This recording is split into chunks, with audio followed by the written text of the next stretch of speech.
For years, rumors have circulated that within Area 51 is a large Air Force base where top-secret military testing and experiments occur.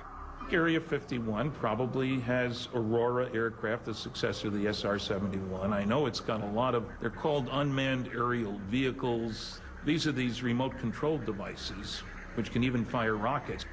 Area 51 is exempted from federal, state, interstate, and local environmental laws. And when questioned, the government's response is no comment.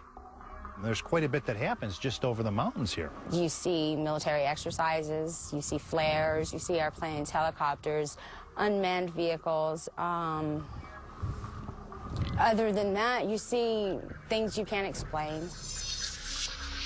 It's difficult to locate Area 51 since it's not on any map. The airspace over the area is heavily restricted and high fences surround the perimeter. Trespass here at your own risk.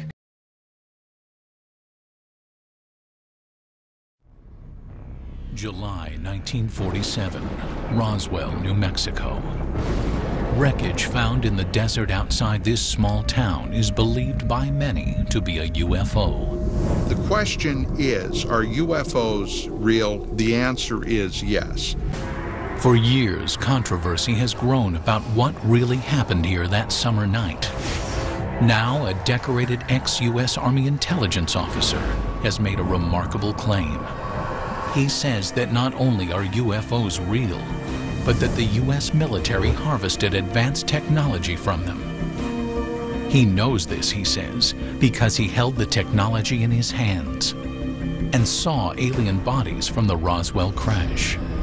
The humanoid-type body came from the Roswell area where there was a crash in 1947.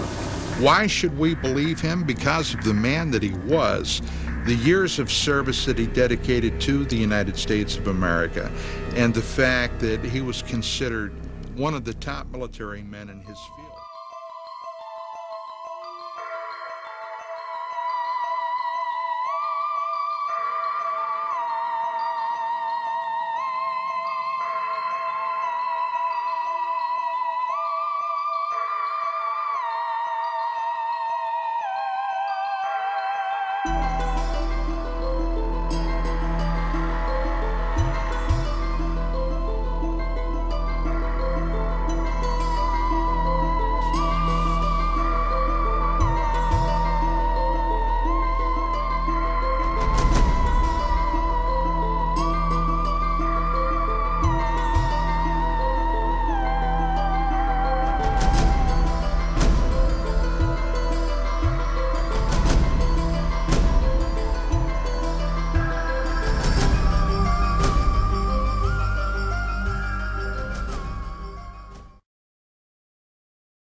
According to Lazar, his employer was the United States Navy. He says he and other government employees would gather near EG&G, fly to Groom Lake, then a very few people would get into a bus with blacked out or no windows and drive to S4. When you get off the bus, what do you see? It's a very interesting building. It's got a slope of probably about 30 degrees, which are hangar doors. And it has textured paint on it, but it looks like sand. It's made to look like the side of the mountain that it's in, whether it's to disguise it from satellite photographs or what. He says he was never told exactly what he'd be working on, but figured it had something to do with advanced propulsion. On his first day, he was told to read a series of briefings and immediately realized how advanced the propulsion was. The power source is an antimatter reactor. They run gravity amplifiers. There's actually two parts to the drive mechanism. It's a bizarre technology. There's no physical hookup between any of the systems in there. They use gravity as a wave, using waveguides, almost like microwaves. It took a while, Lazar says, before he actually saw one of the flying discs. However, there were hints everywhere. Right. They had a poster, and it looked like a commercial poster almost, like it was lithographed, and you could buy it at a Kmart or something. But they were all over the place, and it had the disc that I coined the term the sport model. Was lifted off the ground about 3 feet at area S4 on the dry lake there, and the caption on the bottom said "They're here," and those are just all over the place.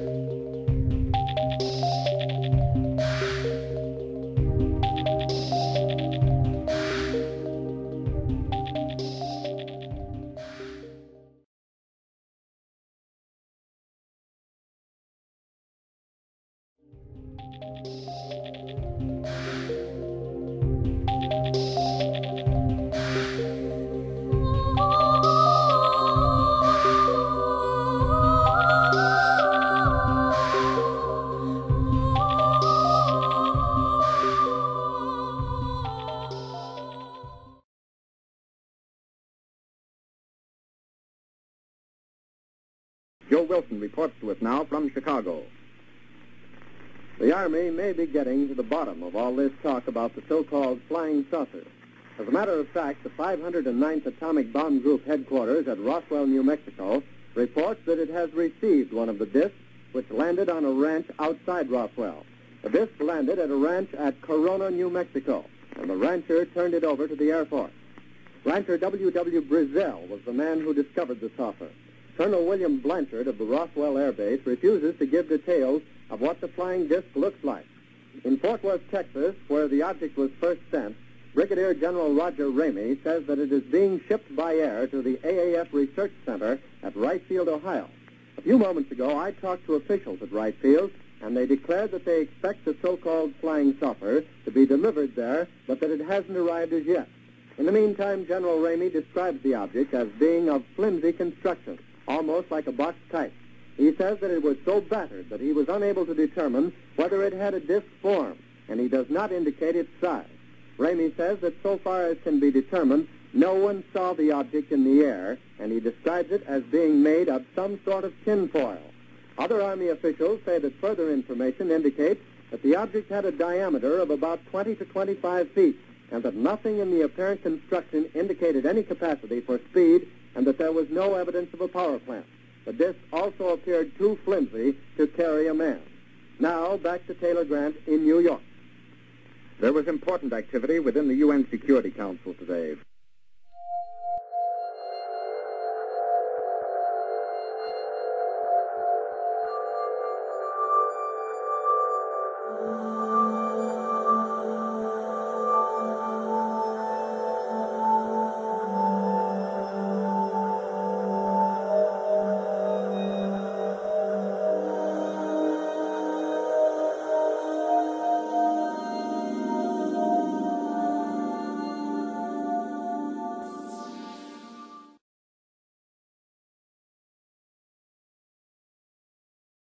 UFO expert Stanton Friedman don't buy any of it, calling Lazar a fraud.